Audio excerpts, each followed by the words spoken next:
hamd, alemlerin Rabbi olan Allah'a mahsustur. Allah yolunda öldürülüp tekrar dirilmeyi, tekrar öldürülüp tekrar dirilmeyi, tekrar öldürülüp ve tekrar dirilmeyi isterim diyen iki cihan serveri Muhammed Aleyhisselatü Vesselam'e selat ve selam olsun. Euzu billahi mineşşeytanirracim. Bismillahirrahmanirrahim. Ya eyyühellezîne âmenû ista'înû bis-sabri ve's-salâh. İnnallâhe ma'as-sabirin. Tek tek yıldız sarılıyor gönlümün gece bana, sanki bulut sarılıyor akan gözyaşımda.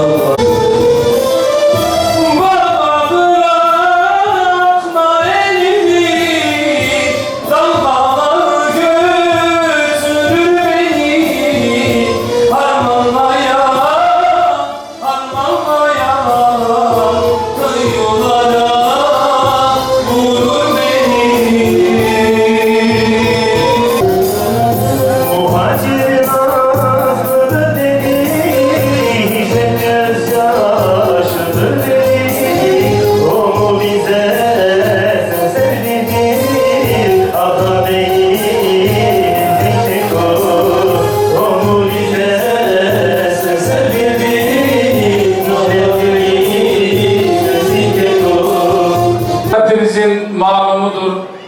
Gerek Mustazaflar Cemiyeti olarak, gerekse Şehitler Kervanı platformu olarak her Şubat ayında derneklerimizin ve platformumuzun olduğu her ilde ve ilçede şehitleri anma ve anlama etkinlikleri düzenliyoruz. Şehitler Kervanı platformu olarak bizim hedeflerimizden ve gayelerimizden bir tanesi de şehitleri anma, anlama ve davalarına olan sadakati siz değerli kardeşlerimize ve kendi nefsimize anlatmaktır. İsa suresinde onlar peygamberler, sıddıklar ve şehitlerdir. Onlar ne güzel arkadaştırlar derken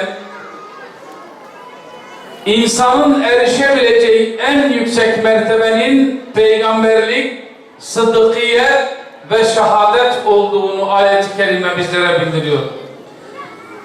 Öyleyse nedir şehadet? Şehadet İslam ile ortaya çıkan bir kavramdır. O zaman içinin İslam ile doldurulması gerekir sevgili kardeşlerim. Sadece ve sadece Allah için mücadele eden, Allah için savaşan ve bu uğurda öldürülenlere Rabbimiz Celle Celaluhu şehit diyor. Ve onları ölüler zannetmeyin diyor. Onlar diridirler. Velakin siz onların hayat mertebelerini, hayat tabakalarını anlayacak kapasitede ve idrakte değilsiniz diyor. Bu kadar yüce bir makam ve yüce bir mertebedir şehitlik. Peygamber Efendimiz Aleyhisselatü Vesselam şehitliği arzulamış, temenni etmiş ve istemiştir. Ve bizlere de bunu sağlık vermiştir.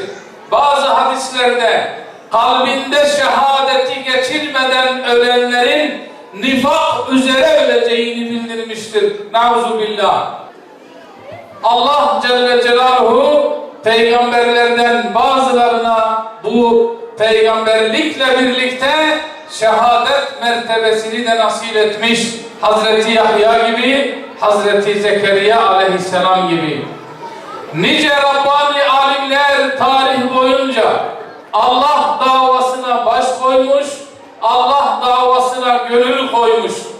ve o aziz canını Allah'ın davası için seve seve vermiştir. Mısır İngilizler tarafından işgal edilmiş, Müslümanların mukaddesatına hakaret ediliyor, Müslümanların toprakları işgal edilmiş ve Müslümanlar zelil bir hale getirilmiş. Kendisi bunu fark ettiği andan itibaren İngilizlere karşı mücadele etmeye başlıyor. İhvan-ı Müslümin adında bir teşkilat kuruyor ve bununla hak dini insanlara anlatmaya, İngilizlerin oyununu, İslam düşmanlarının oyununu bozmaya çalışıyor. Kendisi bir öğretmen, fakat öyle bir aşkla çalışıyor ki kısa bir zaman içerisinde İhvan-ı Müslümin hareketi Mısır'ın bütün illerinde yayılıyor.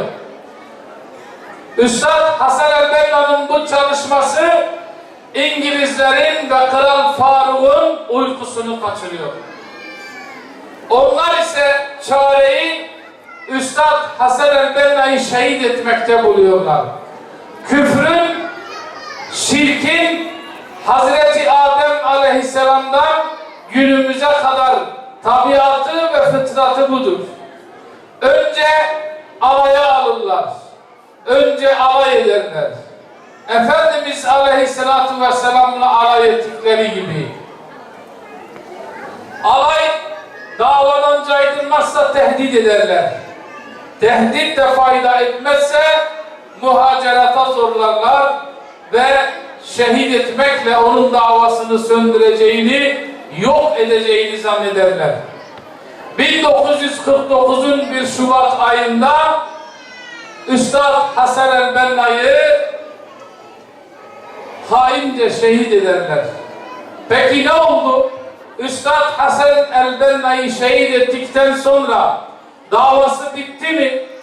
İhvan-ı Müslümin söndü mü? Kapandı mı? Hayır. Çünkü onun davası İslam davasıydı. 20 yaşında bir genç ve delikanlı. Neydi bunun suçu acaba? Şehit Abdüsselam'ın suçu neydi? Onları vahşice şehit eden insanları kudurtacak, çıldırtacak ne yaptı acaba? Kur'an dersi verdi camide. Okuduğu okulda, gerek lisede gerek üniversitede güzel ahlakı ile insanlara örnek olmaya çalıştı Şehit Abdüsselam. Okuduğu insanlara ahlaksızlığın ne kadar kötü bir şey olduğunu anlattı. Bu toplumun, bu ülkenin ancak güzel ahlaklı gençlerle kurtulacağını söyledi Şehit Abdüsselam. Ama onu vahşice şehit ettiler, işkenceyle. Eğer bizler de davamıza vaktimizden fedakarlık yapmazsak, malımızdan fedakarlık yapmazsak, çocuklarımızdan fedakarlık yapmazsak, eşimize ve çocuklarımıza ayıracak vakitten fedakarlık yapmazsak, nasıl şehit olacağız o zaman?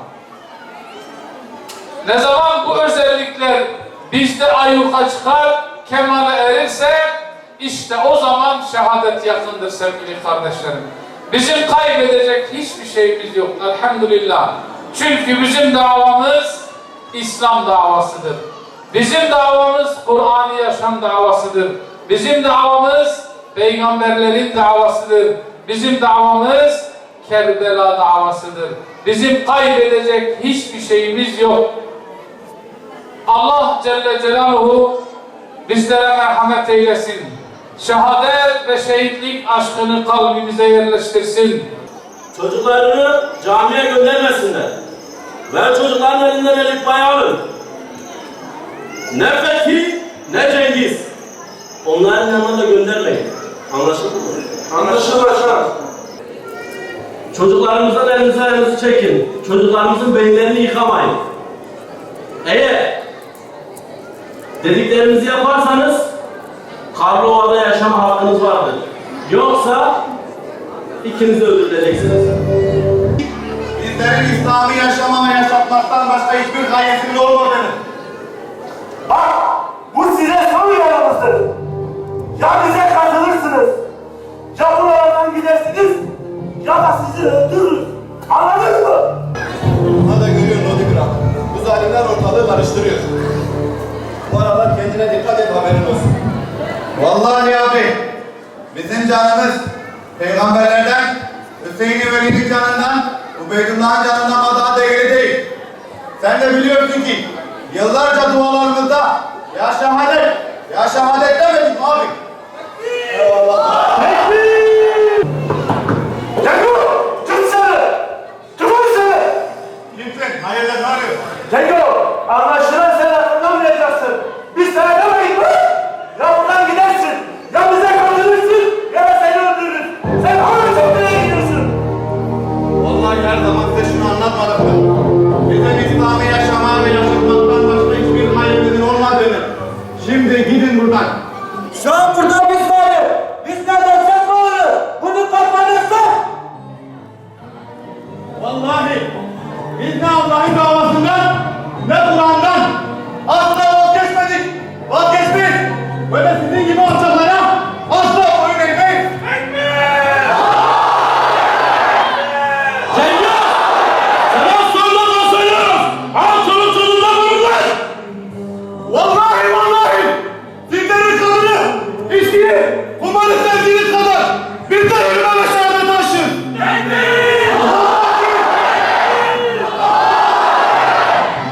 Muhakkak ki Allah davasını yerde bırakmaz. İşte ben, işte ki aslanın önünde olacak.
Hey